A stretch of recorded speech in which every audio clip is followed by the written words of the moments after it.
Good morning, Fry Hike community. Happy Monday. Um, it's the week before spring break, so don't forget next week we do have spring break.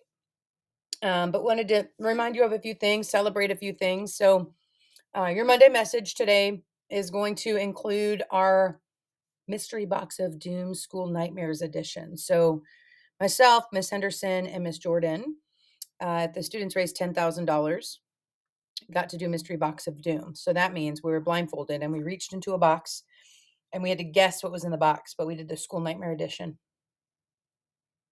It's it's scary. I was more nervous than I thought I would be, but it wasn't so bad. What they were nice to us, let's just say. But I will say, if you haven't done it, you should do it because woo, it get your blood pumping. You'll see me do this because my heart rate was up. But wanted to share that with families in case you want to watch it with your kids. The kids watched it here at school and they really enjoyed it.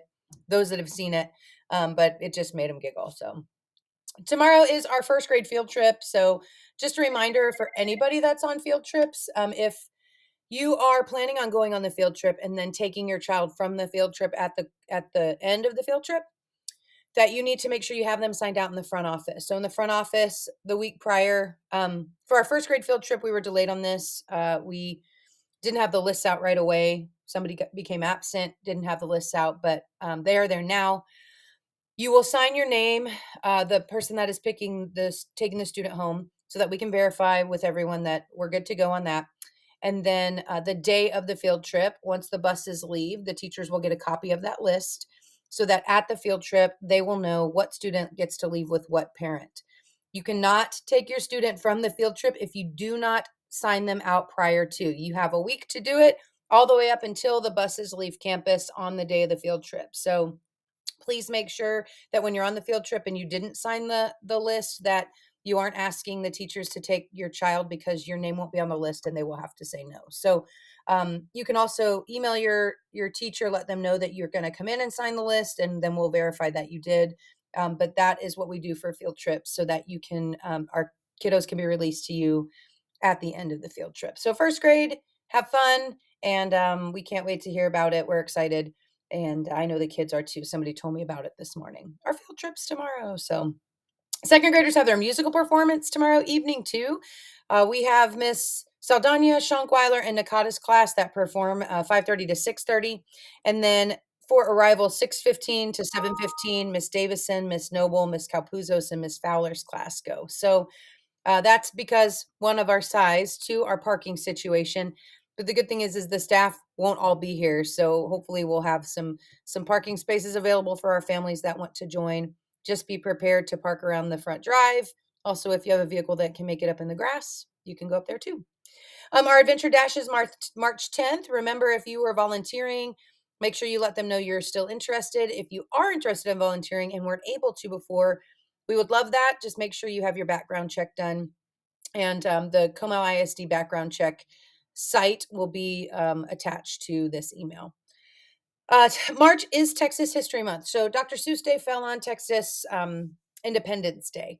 So we do want to celebrate our great state of Texas with a Texas Spirit Day. So next Thursday, no, this Thursday, I don't know where I'm at. What day is it? This Thursday, the 9th, we're going to do a Texas Pride Day. So we're going to ask the kiddos to wear their best Western outfit, their cowboy hats, their boots, their chaps, their spurs if they have them, whatever they like, their buckles. Or they can wear shirts showing off their favorite Texas sports team or anything with the Texas flag on it. But we can't wait to see all of our proud Texans here at Fry Height Elementary. So that'll be on Thursday. Ms. Plum wanted to give a big shout out to all of our families and volunteers that helped on our Seusstastic Reading Day on March 2nd. We had readers from the high school, we had parents, we had the theater, the softball. I mean, we just had so many school board members. So it was nice to have everybody included and involved with our kiddos here at Fry Heights. So thank you for that. Don't forget, like I said, spring break is right around the corner, the 13th through the 17th. So hopefully you have some plans. And if not, maybe you're just relaxing and spending the time with your eagle or eagles. So thank you for letting us have a little break to revive and hit the end of the school year and our last 9 weeks with much energy and enthusiasm. So And then when we return, March 23rd, I am going to hold a coffee and conversation with me. It is going to be at 8:30 a.m. in the cafeteria. I would like to talk a little bit about the star redesign, but I also would like to be able to answer any questions you might have about Freiheit moving forward. Or if you have questions and I don't have answers, I can get those for you. So please join us for some coffee. We provide you some coffee and we just have a pretty casual conversation about some things. And we welcome anybody who wants to come join. And then lastly, looking way ahead in April, our book fair is coming April 11th through the 20th. So um, we want to encourage you guys to look at books to purchase for summertime reading. So students can read all obviously April and May, but into June and July, it's always good to have our kids read for 20 minutes, maybe 2 or 3 times a week in the summertime, just to keep that practice up. Maybe they can read to you. Maybe you challenge them with a book challenge. I know public libraries do a lot of those things, and they give out prizes for kids who read certain hours or a certain number of books. So the book fair is a great time to stock up on those. If you want to volunteer and help in the book fair, Miss Plum is looking for volunteers, and so you can email her. Her email will be attached to our message as well. So, all right, that's all I've got. I hope you have a fantastic week. And if you need anything, as always, please give us a call, and we will talk to you about or through anything you need to talk about. So, have a wonderful week, and thanks for helping us rise high.